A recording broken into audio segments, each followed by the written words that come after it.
One of the most important words we've been hearing in 1st, 2nd, and 3rd John is the word truth. And our verse for today is verse 3, where the elder is writing to Gaius, "I was overjoyed when some of the friends arrived and testified to your faithfulness to the truth, namely, how you walk in the truth."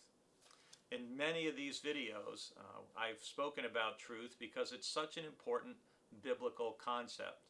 Truth, first of all, referring to the truth about Jesus, that he is who he said he was, that he came down from heaven to give his life for the world. In Johannine terms, that's the way Jesus is looked at. He's the man who came down from heaven to give his life for the world, and that's why in John's gospel we're told that we need to be born from above.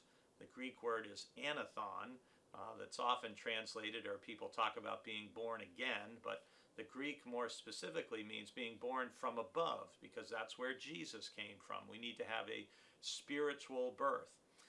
But truth means more than just the truth about Jesus, that he came in the flesh, full of grace and truth, as it says in the prologue to the Gospel of John.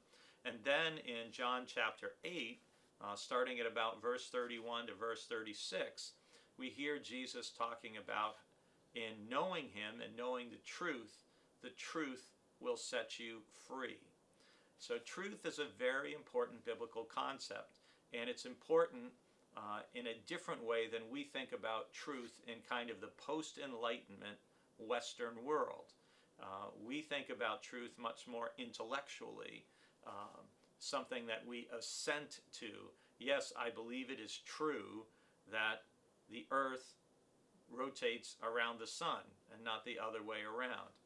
But walking in the truth, which is such a strong concept in all of John's letters and John's gospel, has to do with your manner of life. That I'm going to walk according to my conviction and my belief that it's true that Jesus came full of grace and truth to give his life for the world. It's very, very distressing and disturbing to me that the truth has become cheapened in our day and age and in our culture. People lie relentlessly, and people believe all kinds of things that are false, not true, not accurate, and you can't build your life well on a lie and on falsehoods. And one of the other things about lying and not telling the truth is it's much more stressful, because you have to try to remember, well, what did I say about that the last time? And when you see people perpetually changing their stories about things, you know they're not telling the truth. As followers of Jesus, we are to walk in the truth.